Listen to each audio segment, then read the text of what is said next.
하나님의 은혜가 우리들 모두에게 임하기를 주의 이름으로 축원합니다. 우리 수관 이래간 양단 또 시온찬양대 반주자 지휘자 모두 수고하셨. 다시 한번 박수하겠습니다. 감사합니다. 고맙습니다. 오늘 말씀의 제목 한번 따라 하실까요? 은혜는 받고 삶은 드려야 합니다. 설교 듣기 전에 내가 예수님의 은혜로 구원받은 그 구원의 감격 했던 그 때를 한번 기억하시면 좋겠고요. 그리고 그 이후에 나는 그 은혜를 힘입어서 어떻게 살아가고 있는가, 이런 것들을 여러분 생각하시면 좋겠습니다. 올해로 우리 교회는 85주년을 맞이했는데 그 85주년에 대한 해석들이 사람마다 조금씩 다를 수 있겠죠. 근데 저한테 목사님은 85년의 의미를 뭐로 표현할 수 있습니까? 그럴 때는 저는 멋지게 잘 자란 거목이다, 그렇게 표현을 하고 싶습니다. 제가 그렇게 하는 것은 여러 가지 이유가 있겠는데, 하나는 우리 성도교회를 다니고 있는 여러분들이 우리 교회에 대한 자부심이 가득 차 있는 것 같아요. 아멘 한 사람만 가지세요. 제가 어떤 책에 보니까, 전도와 관련된 책에 보니까 전도하기 전에 자기가 전도할 예수님에 대한 자부심, 그리고 자기가 다니는 교회에 대해서 거룩한 자부심이 있는 자들이 전도하기가 쉽대요. 그러면서 거기에 어떤 예가 있냐면, 어떤 사람이 전도하면서 예수 믿어야 된다고, 너 교회 다녀야 된다고 아는 사람들 하면서, 근데 우리 교회는 다니지 마 그랬대. 근데 아무튼 저는 우리 교인들을 이렇게 보면 내가 성도교 교인이라는 자부심이 있는 것 보니까 잘 자란 거목으로 보이고, 또 한 가지는 우리 교인 아닌 다른 분들이 우리 교회를 정말 잘 자랐다, 건강한 교회다, 부럽다 그럴 정도로 우리 교회를, 물론 모든 사람들이 그런 건 아니지만 그렇게 하는 경우들이 많이 있었습니다. 저는 다른 데 분들이 우리 교회를 그렇게 부러워하는지는 잘 몰랐는데, 제가 10년 전에 우리 최강림 목사님 은퇴하시면서 그때 이제 그 여러 가지 일들을 보면서 느꼈습니다. 이제 이 목사님이 은퇴할 때가 되니까 성도교회 후임자 되는 게 성도교회 교인들만의 관심이 아니었더라고요. 우리 지방에 한 40교회가 넘는데 그 교회 교인들이 관심이었고, 그리고 그 담임 목사님들이 다 관심을 그렇게 갖고 있었어요. 왜 그렇게 남의 교회 담임되는 게 관심이 있을까요? 여기가 부럽다는 거지. 그러다가 이제 제가 담임이 되고 우리 최강림 목사님이 첫 번째 교육자회를 저를 데려가서 목사님들에게 소개하고 그랬어요. 그래서 이제 목사님들을 끝나고 이제 인사하잖아요, 악수하는데. 근데 그분들의 100%는 아닌데 그분들의 몇몇, 이게 저도 눈치 99단이거든요. 딱 악수하는데 부러우면서 냉랭한 그런 표정이 있잖아요. 부러워하면서 냉랭한. 그래서 제가 사실은 해줄 말이 많이 있는데 뭐 어떻게 해요? 그리고 나서 이제 저에 대한 소문이 이렇게 돌고 돌아서 이제 제 귀에도 들어오잖아요. 어떤 소문이 들었냐면 이런 겁니다. 최강용 목사님 조카인가? 진짜예요. 최강용 목사님 조카인가? 근데 조카가 지나가면 어느 시점 가면 조카래로 바뀌잖아요. 제가 진짜 어떤 분이 인사했는데 조카 아니었어요? 이런 분도 봤어요. 조카래로 가고 조카래에서 좀 발전해서 그래서 그 후광으로 그 교회 담임이 됐구나, 이렇게 이제 나름대로 정리를 해놓으셨더라고요. 그래서 내가 가만히 생각해보니까 해줄 말이 없는 건 아닌데 또 사실도 아니고, 근데 또 한편 생각하니까 그분들 입장에서는 그렇게 생각할 수 있겠다, 이런 생각이 들더라고요.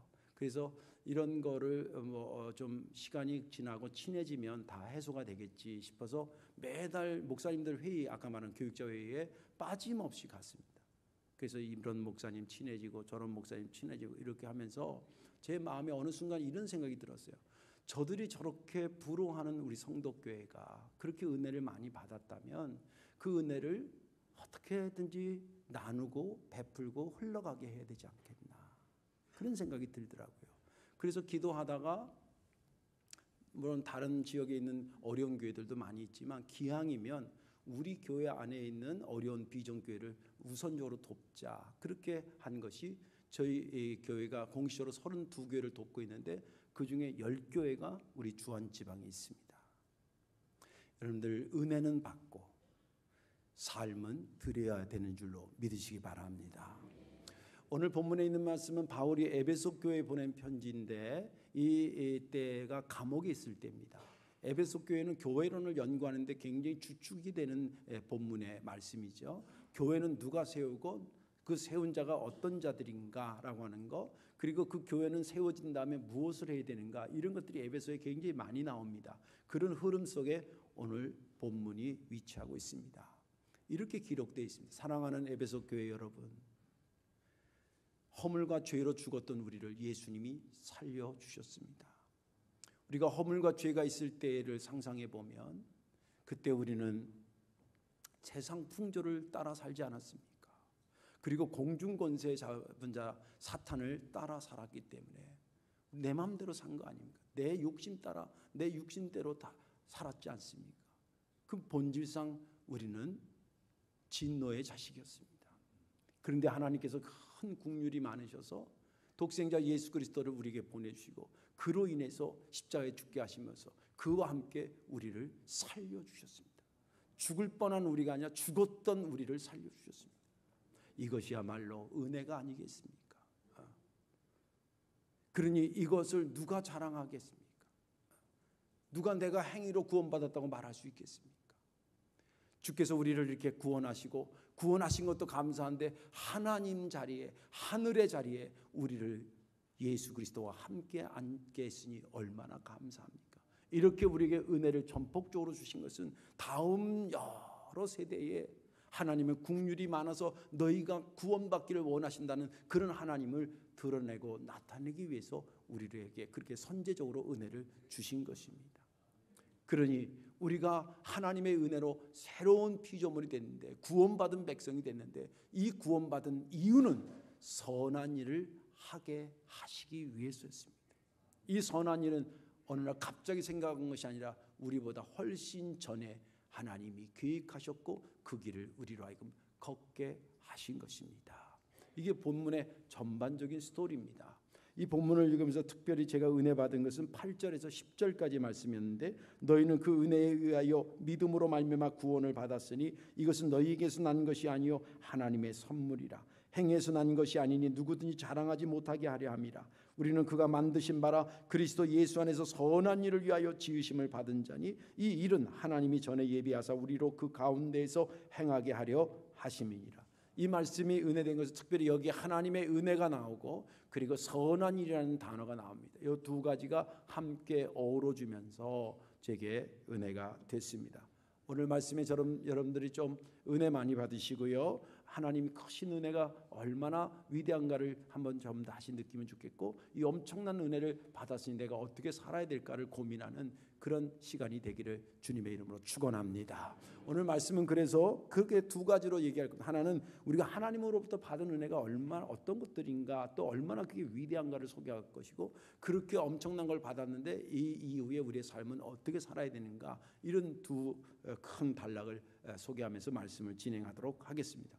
우리가 하나님으로부터 받은 은혜는 뭐냐면 반드시 받아야 될, 우리에게 꼭 필요한 은혜이고, 그러면서 동시에 아무나 줄 수 있는 은혜가 아니라 하나님만이 주실 수 있는 은혜라는 것입니다. 우리가 하나님으로부터 받은 은혜를 성도들이 꼭 알아야 될 필요가 있느냐? 꼭 알아야 됩니다. 우리 여기 아이들도 있고 학생들도 있고 그렇지만 어느 시점이 되면 어머니 아버지가 그 부끄럽고 어머니로서 당연히 그렇게 살아야 되는 건데 뭐 아버지로서 그렇게 살아야 되는데 그런 생각에서 얘기를 안 하는데, 자식들한테 내가 너 키우면서 얼마나 고생했는지를 한 번쯤은 얘기할 필요가 있어요. 교육상으로도 그렇게 얘기할 필요가 있어요. 그거 꼭 필요합니다. 하나님의 은혜를 안 받았으면 생각할 이유가 없지만 하나님의 은혜를 받은 이상은 그 은혜가 얼마나 위대하고 값진 것이라는 것을 하나님의 은혜를 받은 우리는 한 번쯤은 반드시 각을 세워놓고 들어야 됩니다. 그래야 그것이 소중한 줄 알고요, 그 소중한 줄 아는 것만큼 삶도 진지하게 살아가게 되는 것입니다. 그런 맥락에서 우리가 받은 하나님의 은혜는 반드시 받아야 된다는 의미는 뭐냐면 받아도 되고 안 받아도 된다가 아니라 그 은혜가 임했을 때 반드시 받아야 된다는 거예요. 누구든지 받아야 된다는 겁니다. 이 은혜를 여러 가지로 표현할 수 있는데 그 중에 대표적인 은혜가 뭐냐면 구원의 은혜입니다. 이게 가장 중요한 겁니다. 우리가 기도할 때 저도 목사로서 여러분들 기도할 때 병 고침 예수도 기도하고 또 경제적인 어려움, 사업에 대한 기도 제가 새벽마다 합니다. 1시간씩 기도하면서 나 자신을 위해서 기도하는 게 뭐 얼마나 길겠어요. 그냥 잠깐 하지만 대부분은 95%는 성도들에 관련된 기도거든요. 교회를 위한 기도. 그런데 그 복으로 응답해달라는 건 복받게 해달라는 거 아니겠습니까? 그런데 가장 그 받아야 될 복 중에 복은 뭐냐면 구원의 복입니다. 이건 양보의 여지가 없는 겁니다. 반드시 필요하고 반드시 받아야 될 복입니다. 구원의 은혜라고 하는 것은 여러분 다른 것이 아니잖아요. 우리가 죄 가운데 죽을 뻔한 게 아니에요. 오늘 여기 본문의 1절 보세요. 허물과 죄로 죽을 뻔했다 그랬어요. 죽었다 그랬어요. 현재 완료형으로 되어 있어요. 죽었던 우리를 살리셨다는 거예요. 예. 죽었던 우리를 살린 겁니다. 죄를 짓는 순간 하나님과의 관계가 끊어졌기 때문에 죽음, 영적인 죽음, 하나님과의 관계가 끊어진 것을 죽음으로 의미하거든요. 육신의 죽음은 심장이 멎이거나 뇌가 멎으면 죽는 거지만 영혼의 죽음은 하나님과의 관계가 끊어지면 죽은 거거든요.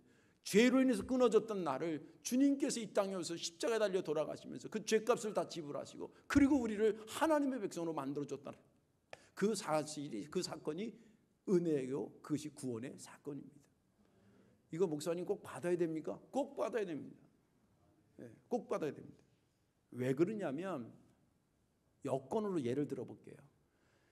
나는 세상 죽었다 깨어나도 나는 한국에서만 살 거야. 난 일본이고 뭐 중국이고 뭐 동남아시고 한 곳도 안 가. 그런 사람은 여건 생각 안 하고 살아도 돼요.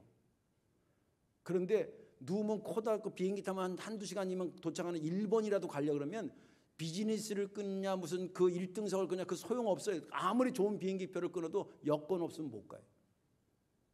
자, 이걸 우리 생활로 한번 적용해 보면 나는 내가 생각해도 한 300살 그 이상도 죽지 않고 살겠어. 이런 사람은 구원의 은혜 생각 안 하고 살려도 할 수 없어요. 괜찮아. 그런데 내가 가만히 생각하니까 나는 아무래도 105세 전에는 죽을 것 같아. 그러면 생각해. 105세.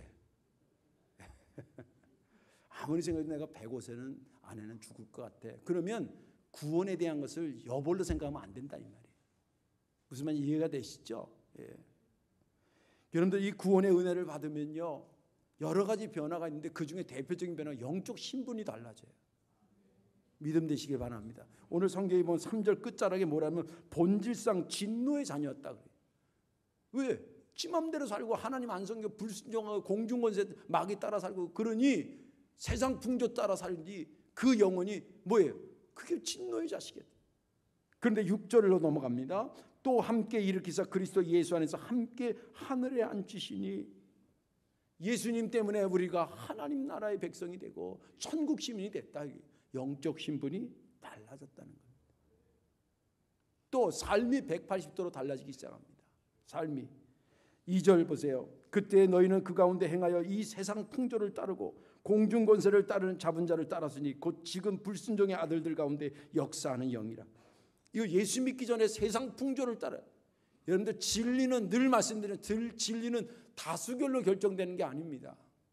요새 동성애 뭐 소수 뭐 어쩌고 막 이야기 나오니까 아 여러 사람이니까 동성애도 괜찮나 봐. 그거 안 돼요. 우리 애들이 나하고 얘기할 때 나한테 혼나는 거 몇 가지 중에 하나가 뭐냐면 아버지 요새는 다 그래요. 그럼 나한테 막 혼나요. 야 세상 사람이 다 그러면 그게 진리냐고. 여러분 연어도 새끼 낳는 것 때문에 대개 물을 흐르는 대로 흘러가는 게 물고기들의 흐름인데 연어가 새끼 난다는 신념으로 물을 거슬러 올라가잖아요. 미친 짓 하는 거 아니에요? 그리고 나서 제가 그 영상 한번 여러분들 보세요. 가다가 곰한테 잡혀먹는 한이 때도 막 물을 거슬러 올라가. 그 끝에까지 가가지고 거기서 마지막에 자기 알을 낳을 때 몸을 팍 떨더라고요. 연어 엄마가. 그 몸을 떨고 새끼 부화시킨 다음에 그리고 자기는 거기서 죽더라고요. 그래서 연어가 우리 밥상에 올라가는 거예요. 여러분들 진리는 다수결로 결정되는 게 아니에요. 진리는 하나님의 말씀으로 결정되는 거예요. 근데 그거 무시하고 세상으로 막 살았어. 그게 목적이 있어. 그리고 그 사람들이 잘 되는 것이 마치 내 목적처럼 살았어요. 그렇게 살았던 내가 예수 믿고 나니까 삶의 방향이 바뀌는 거예요. 주님 따라 살게 되고 생명 따라 살게 되고 그렇게 바뀌어지는 겁니다. 그런데 여기서 놓쳐서는 안 되는 아주 중요한 게 있어요. 이렇게 반드시 필요한 은혜, 구원의 은혜를 아무나 주는 거나 뭘 돈 주고 사거나 이럴 수 있는 것이 아니라는 거예요. 오직 하나님만이 줄 수 있다. 예수 그리스도를 통해서 그분만이 주실 수 있는 거라는 거예요. 오늘도 장례가 났습니다마는 후손들 입장에서 좋은 자리에 어머니 양집하는 곳에 모시고 싶죠. 그러니까 아무래도 돈이 들어가죠. 돈 들여서 산소묘지는 살 수 있어도 돈 들여서 천국은 못 사는 거예요.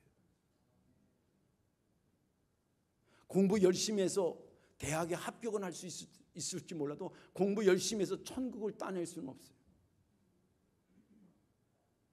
착한 일 많이 해서 칭찬받고 표창장은 받을 수 있지만 착한 일 많이 했다고 해서 그 사람이 천국을 얻을 수는 없어요. 착한 일을 하지 말자는 게 아니라 더 깊은 의미를 여러분이 아시면 좋겠어요. 그렇게 설교를 하면 아이 목사님 그 뭐 너무 까다로운 거, 기준이 너무 까다로운 거 아니에요? 제가 예를 들어 볼게요. 여러분들 사는 집에 누가 초인종을 땡 눌렀어. 이렇게 보니까 검은 마스크를 딱 하고 선글라스를 딱 낀 사람이 띵동 눌렀어. 문 활짝 열어줘, 조금 열어줘. 왜 확 열어주지? 어서 들어오라 그러지. 한번 생각해 보세요. 내 집에 대한 입출입 기준은 누가 정하는 거예요? 우리가 정하는 거예요. 천국은 하나님의 집이라고 그러고 아버지의 집이라고 그래요. 하나님의 집이 천국이에요. 그러면 그 기준은 누가 세우는 거예요? 하나님이 세우는 거예요. 천국 기준은 우리가 세우는 게 아니라 착하게 살면 가도 안 되는 거예요. 그건 내 생각이지요. 하나님의 생각이 아닐 수도 있잖아요. 그리고 또 한 가지는 뭐냐면 우리가 따져들 수 없는 게 뭐냐면 하나님의 그 기준이 도저히 할 수 없는 기준을 세워놓고 너 여기 통과해야 천국 와 이러면 하나님이 좀 문제가 있는 거지요. 로마서의 얘기가 그거 아니에요? 여기 오늘 있지만 행위로 구원받느냐 믿음으로 받느냐 믿음으로 받는 거라고 얘기를 하잖아요. 제가 목회하다 보면 어떨 때 화딱지 나는 경우가 있어요. 좀 그걸 좀 그렇게 하지. 권사님 그걸 안 해. 만약에 행위로 구원받으면 제가 뭐라고 그랬으면 권사님 그렇게 믿으면 천국 못 가요 라고 말할 수 있어요.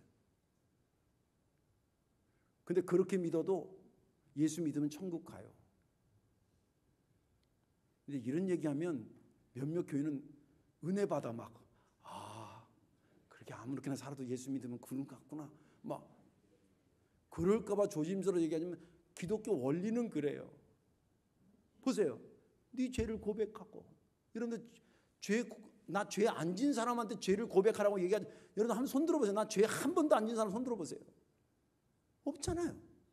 그 지은 죄를 고백하고 내 죄를 주님께서 십자가에 달려 돌아가셔서 죄 없는 분이 죽으셨는데 그분이 그것을 감당했다는 것을 믿으면 구원받는다는 이게 어려워 쉬워요. 행위로 구원받으면 여러분 착하게 살면 구원받을 거 한번 허락해보고 착하게 살아보라고 얘기해볼까요? 80이요 강건 70이요 80 평생 사는 동안 착하게 살았다고 자신 있게 얘기하는 사람이 있어요? 안 돼서 믿음으로 구원받게 하는 큰 은혜를 주신 거예요. 이거 까다롭다고 따질 게 아니라 이 말이에요. 하나님께서 기준을 만드는데 왜 그렇게 쉽게 만들었냐? 한 명이라도 더 구원하고 싶은 마음이 하나님의 마음이기 때문에 그래요. 이 말씀들을 이제 종합해 보면 그렇게 받아야 될 은혜인데 안 받아도 되고 받아야 될 은혜가 아니라 정말 꼭 필요한 은혜인데 그 은혜를 받았다고 생각하면 그 얼마나 값진 거 은혜로운 거예요. 근데 그것을 주님께서 거저 주시고 쉬운 방법을 통해서 우리에게 믿음으로 구원받게 하셨으니 이것처럼 할렐루야 할렐루야가 어디냐 이 말이에요. 우리가 받은 은혜가 그런 거예요. 누구도 줄 수 없고 하나님만이 주실 수 있는데 그분이 그것을 돈 받고 준 것이 아니라 우리에게 은혜로 주셨다는 거예요. 그게 우리가 받은 은혜예요. 그런데 이 은혜가 크고 놀라운 것임을 늘 자부심 갖기를 주의 이름으로 축원합니다. 자, 이런 엄청난 은혜를 받은 자가 그 다음에 이제 이야기로 넘어가면 우리의 삶을 어떻게 살아가야 될까? 근데 비싼 옷을 샀어요. 입고 다니고 싶어. 장롱에 넣어놓고만 다니고 싶어. 닳는데요. 이렇게 달콤하고 이렇게 탈색되는데 그냥 비싼 옷 사가지고 저기 농에 넣어놓지 뭘 입고 다녀. 대답 잘하세요. 그런데 엄청난 은혜를 받았으면 그 은혜를 세상에 나타내야 되고 쏟아내야 되고 흘러가게 해야 돼요. 당연한 이치, 당연한 이치. 예. 하나님이 우리에게 은혜를 주면서 그걸 그다음에 어떻게 살으라 그랬냐면, 그것이 뭐냐면 하나님이 원하는 선한 일을 하는 것이 하나님께 드려야 될 우리의 삶의 모습입니다. 하나님이 원하는 선한 일을 하는 것. 10절 말씀을 다시 보겠습니다. 우리는 그가 만드신 바라 그리스도 예수 안에서 선한 일을 위하여 지으심을 받은 자니 이 일은 하나님이 전에 예비하사 우리로 그 가운데 행하게 하려 하심이냐. 이 말씀은 왜 구원받은지를 명확히 우리에게 알려주고 있습니다. 대한민국 국민이면 대한민국의 역사적 사명이 있어 태어난 것처럼 우리가 하나님의 백성이 됐을 때는 하나님의 목적이 있어 우리가 거듭난 건데, 그 목적이면 하나님이 원하시는 선한 일을 하게 하기 위해서 우리를 거듭나게 하셨다는 것입니다. 자, 이 선한 일을 뭐냐고 물어본다고 한다면 하나로 답하기가 애매합니다. 왜 그러냐면 내 삶의 환경이 다양하기 때문에 그래요. 내가 여러분들에게 목사로 살지만 두 아이의 아버지로 살고, 또 며느리의 아버지로 살고, 또 집안의 아들로 살고, 대한민국 국민으로 살아요. 내가 처한 환경이 여기 있지만 네 개, 간단히 말하자면 네 개의 환경이 내 삶을 살아가는 필드예요. 텃밭이에요. 그러면 그 곳곳에서 하나님의 선한 일을 한다고 산다고 할 때에 형태들이 달라진다는 거예요. 그래서 하나님의 선한 일이 뭐냐 그럴 때 한마디로 말하기가 좀 쉽지 않아요. 또 몇 개다라고 말하기도 쉽지 않아요. 저는 4개지만 이 중에는 5개인 사람도 있고 6개인 사람도 있고 그 이상도 있을 수 있기 때문에. 그러나 핵심이 그럼 뭐냐? 하나님은 사랑이시라. 예수 그리스도를 통해서 우리를 살려내신 분이다라고 하는 것을 알리는 모든 행위를 이름하여 선한 일이라. 다시 말씀드릴게요. 선한 일이 뭐냐? 어려운 사람 돕고 이런 것, 그런 윤리적 도덕적인 범위에서도 해석할 수 있지만 성경이 말하는 선한 일은 뭐냐면 하나님이 사랑하시다. 하나님이 선하시다. 그래서 그분을 예수 그리스도를 통해서 죽었던 우리를 살려주셨다라고 하는 것을 알리는 모든 행위를 이름하여 선한 일이라 그런다. 자, 그러면 이거를 내 삶의 현장들로 한번 연결시켜 보세요. 내가 직장인이 하나님이 선하시고 예수 그리스도 통해서 우리를 구원하시고 살려냈다라는 것을 어떻게 증거해야 되겠어요? 근무 시간에 전도지 가지고 부장님 이거 보세요 하고, 점심시간에 과장님 이거 보세요 하고 전도지 갖다 주고 이렇게 하는 것이 아니라 직장 내에서는 뭐냐면 자기에게 주어진 일을 성실하고 정직하게 완벽하게 하는 것이, 그게 하나님의 선한 일이에요. 무슨 말인지 아시겠죠? 여러분, 저 여기 어머니로 살고 아버지로도 살잖아요. 어머니로 살고 아버지로 살 때에 무엇이 선한 일이냐? 하나님을 증거하는 삶이냐? 내가 이 세상 떠날 때 내 자식들의 아버지 그러면 눈물에서 자기도 모르게 눈물이 핑 돌면 아버지로서 선한 일을 하다 산 거예요. 크리스찬으로, 기독교인으로 선한 일이 뭐냐? 기회가 되는 아는 사람한테 예수를 증거하고 전도도 하고, 또 교회 안에서 주님께서 주어진 이 사명들을 감당하면서 예배만 예배, 봉사면 봉사, 성실하게 하는 거, 그거에 선한 일이에요. 목사로서 선한 일이 뭘까? 내 생명 다해서 성도교회 성도들을 위해서 살아가는 거예요. 그래서 종합적으로 얘기하는 거예요. 하나님은 사랑하십니다. 하나님은 사랑이십니다. 그분은 독생자를 통해서 당신을 살리기를 원하십니다. 그것을 알리는 몸으로 알리든 언어로 알리든 손동작으로 알리든 모든 걸 통해서 그 알리는 모든 행위나 말, 언어, 모든 것들이 이름하여 선한 일이라는 겁니다. 이거 하며 살으라고 우리를 구원하게 하신 거예요. 그런데 그런 삶이 있기를 주의 이름으로 축원합니다. 제가 이렇게 설교하면 또 몇 분이 아우 목사님 좀 불편해요. 그럼 이것도 하라고 저것도 하라고 그러면 나는 뭐요? 나의 삶은 없는 거 아니에요? 그렇게 말하는 분이 있습니다. 근데 그것은 조금 부족한 생각입니다. 나를 구원하신 제가 이 전제는 뭐냐면 내가 주님의 은혜로 구원받은 것이 전제한 거예요. 그러지 않은 사람이라면, 구원의 은혜를 받은 적이 없다면 제 설교 안 들어도 돼요. 근데 구원의 은혜를 받았다고 생각하는 사람을 전제하고 말하는데, 우리가 받은 은혜, 예수님이 우리를 위해서 돌아가셨다라고 하는 예수님도 나 살리기 위해서 당신의 삶을 포기하신 분이에요. 그러면서 그리스도의 삶이 참 복된 삶이 된 거예요. 인륜적으로 볼 때 예수님의 죽음을 인륜적으로 볼 때, 성경적으로 보지 않고 인륜적으로 볼 때 그분은 제명에 못 죽은 사람이에요. 다시 말해서 예수님이 인간의 나이가 7, 80까지 살아야 되는데 33세 지금 제명에 못 죽었다는 거예요. 자기 명에 못 죽었다 이 말이에요. 그리고 예수님 죽을 때 억울했을까요? 억울하지 않았을까요? 억울했어요. 인간적으로 볼 때 그렇다는 거예요. 그리고 우리나라 정서로 또 해석하면 우리나라는 그래도 자기가 죽을 때 가족의 품에서 고향에서 죽어야지. 이게 일반적인 정서인데 예수님은 그런 의미에서 객사한 거예요. 고향은 나사렛인데 죽기는 예루살렘에서 죽었어요. 볼 때 제대로 죽은 게 하나도 없어. 제명에 못 죽어, 억울해서 죽어, 객사에서 돌아가셔. 이유가 딱 한 가지. 우리를 살리기 위해서 그 이유 때문에 그런 거예요.